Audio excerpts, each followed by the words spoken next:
Family, let me tell you something about power. It doesn't always play fair. Headlines like these aren't just about politics. They are mirrors showing us how life really works. The strong will test you. They will push you. They will preach one thing while practicing another.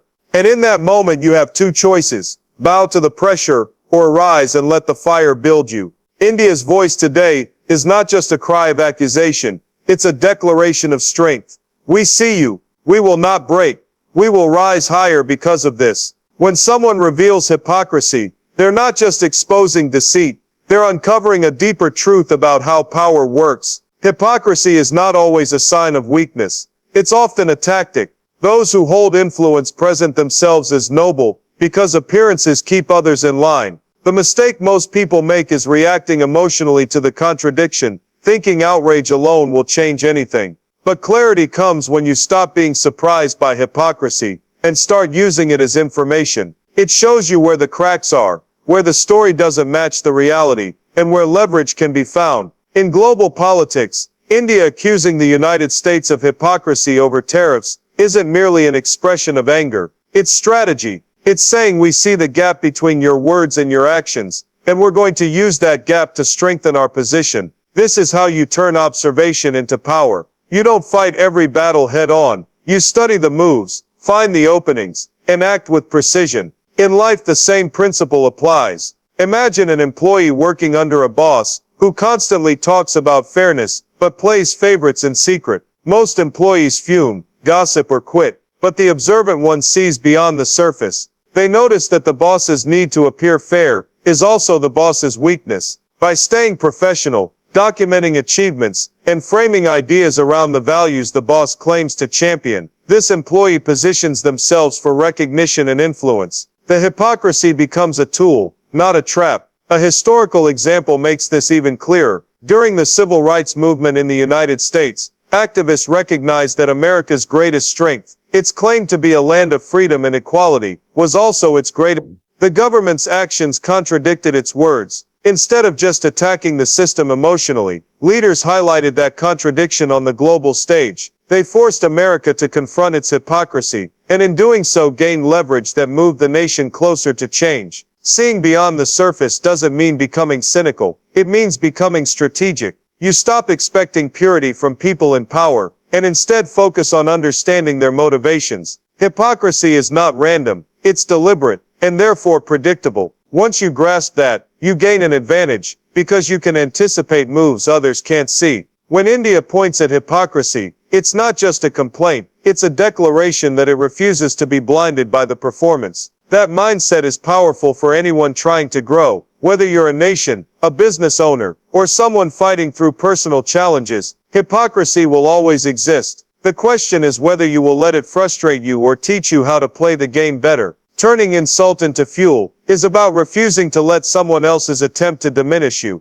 Define your destiny. Every insult carries two potential outcomes. It can either weaken you or awaken you. Those who rise understand that the sting of an insult is not a sign of defeat, but a signal that energy has just been handed to them. Energy they can channel into growth, focus, and power. When India pushes back against the US, tariffs and labels the act as hypocrisy, it is not merely venting frustration. It is saying your attempt to corner us will become the reason we expand. Most people take insults at face value. They internalize them, replay them, and allow bitterness to grow until it chokes their progress. But the wiser response is to strip the insult of its emotional poison and extract its usefulness. What is it revealing about the person who delivered it? What does it teach you about where you stand and where you need to go? Insults, when viewed correctly, are mirrors that clarify your next move. Consider the story of Thomas Edison. As a young boy, his teacher called him addled and incapable of learning, essentially labeling him worthless. Instead of letting that insult crush him, Edison's mother turned it into fuel, convincing him that he wasn't slow, he was simply different. Edison adopted that belief and used the insult as motivation to explore ideas others would never dare attempt. The result? Over 1,000 patents and innovations that shaped the modern world. The insult that could have ended him became the spark that ignited him.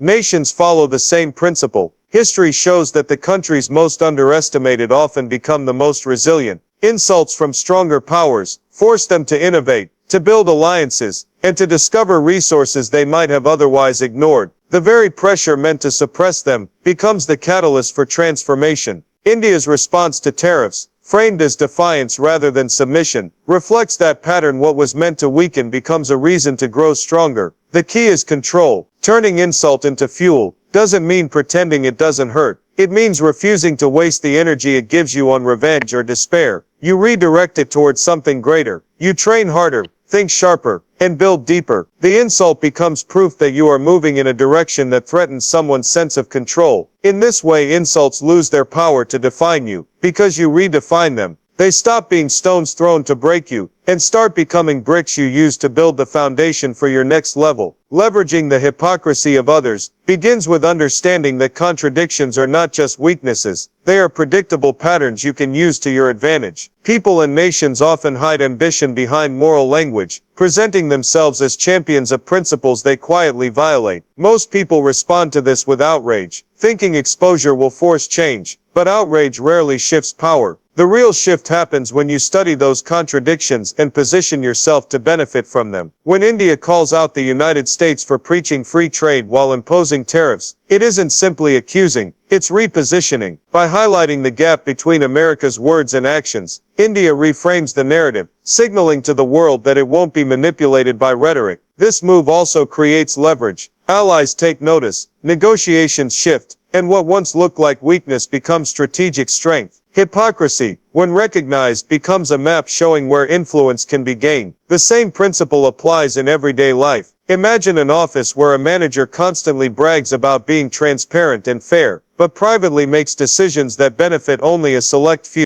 Most employees complain, gossip, or disengage, but someone who understands leverage acts differently. They frame their ideas and contributions around the values the manager claims to uphold, subtly forcing alignment. If the manager rejects those ideas, they risk exposing their own contradiction. If they accept them, the employee gains ground. Either way, the hypocrisy becomes a tool to advance rather than a wall to resent. History is full of similar strategies. During the Cold War, smaller nations recognized that both the US and the Soviet Union claimed to stand for justice, while using global influence for self-interest. These nations exploited that contradiction by playing one superpower against the other, extracting aid, trade deals, and security guarantees that helped them build independence. They didn't waste time moralizing about hypocrisy. They used it as leverage to carve their own path. To apply this in any setting, emotion must give way to observation. Hypocrisy angers most people because it feels like betrayal. But if you expect it as part of how power operates, you stop being blindsided. You learn to anticipate the moves of those who depend on maintaining an image. The louder someone defends their principles, the more invested they are in protecting that illusion, and that investment makes them predictable. The goal isn't to expose hypocrisy for applause. It's to turn it into opportunity. By moving strategically, you allow others' contradictions to serve your purpose. Whether you're building a business, negotiating a deal, or positioning yourself in a competitive environment, hypocrisy becomes less of a threat and more of a resource, a current you can ride to where you need to go. Pressure is the great revealer. It strips away illusions and forces you to face who you really are. When circumstances are easy, people can pretend to be strong, disciplined, or resilient. But ease doesn't test character. Pressure does. Whether it's a nation facing economic threats or an individual confronting personal trials, the way you respond under strain determines your true identity. India being pressed by U.S. tariffs illustrates this principle. The pressure is not just about trade. It's about defining itself on the global stage. Does it panic and compromise its values? Or does it use this moment to sharpen its strategy, diversify its strengths, and show the world what it's capable of? Pressure always presents that choice. Retreat into fear, or rise into clarity. The mistake most people make is viewing pressure as purely destructive. They see it as something unfair, something to escape from. But pressure is neutral. It doesn't care about your feelings. What it does is magnify what's already inside you. If you carry doubt and weakness, pressure will make them louder. But if you decide to meet it with focus and intention, pressure becomes a forge, burning away what is unnecessary and leaving behind something stronger, sharper, and more defined. Consider the story of Nelson Mandela. He was imprisoned for 27 years, enduring isolation and hardship designed to break him. Many assumed the pressure would crush his spirit. Instead, Mandela used it to refine his vision and strengthen his resolve. When he finally emerged, he wasn't just a leader for his people. He was a symbol for the entire world. The pressure that was meant to silence him instead made his voice impossible to ignore. The same principle applies in smaller moments of life. A student preparing for a crucial exam may feel the weight of expectation closing in. That pressure can paralyze them or push them to develop discipline they didn't know they had. An entrepreneur whose business is threatened by sudden market changes can either collapse under the fear of failure or innovate in ways that lead to breakthroughs they would never have considered without the crisis. The key is not to run from pressure, but to work with it. Ask yourself, what is this moment trying to teach me? What part of me needs to be strengthened? Pressure isn't an enemy, it's an instructor. It gives you feedback about where you are weak and forces you to build the muscles you need for the next level of your journey. When faced with pressure, nations define their place in history and individuals define their legacy. The weight that feels unbearable now is often the very thing shaping you into someone capable of carrying more. Pressure doesn't destroy you. It introduces you to the version of yourself you didn't know existed. A vision larger than the conflict gives meaning to the struggle. Without vision, every challenge feels like chaos, and every battle turns into an endless cycle of reaction. But when you anchor yourself to something greater, a future worth building, the conflict stops being just about survival and becomes a tool for creation.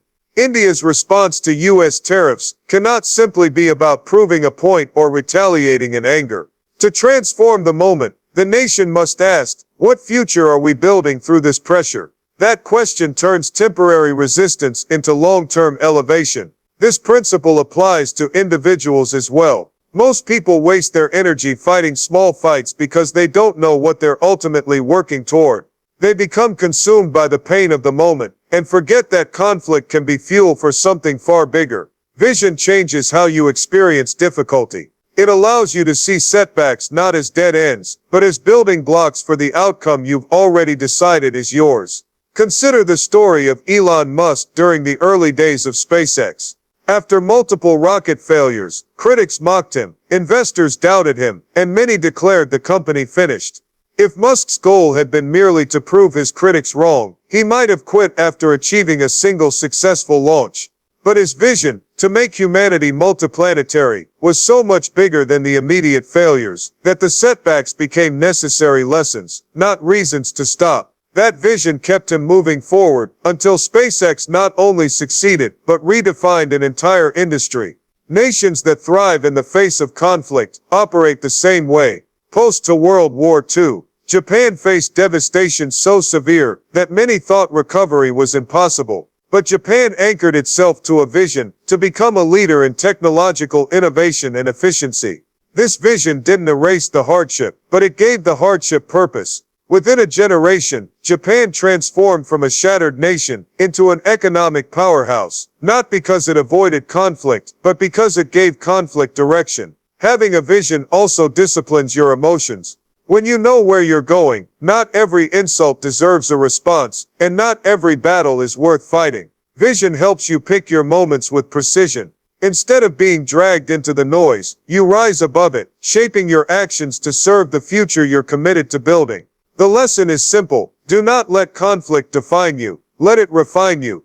When your vision is bigger than your battle, the battle becomes a stepping stone rather than a stumbling block. You stop asking, how do I survive this? And start asking, how does this serve what I'm becoming? That shift turns pain into power and chaos into momentum. This isn't just about India. It isn't just about Trump. This is about you. Life will always test you with hypocrisy, conflict, and pressure. But those moments aren't here to destroy you. They're here to shape you. Stand tall. See the game for what it is. Use the fire. Build the vision. Because the real victory is not proving someone wrong. The real victory is becoming so strong, so clear, and so elevated that no threat, no hypocrisy, no storm can stop what you are destined to become.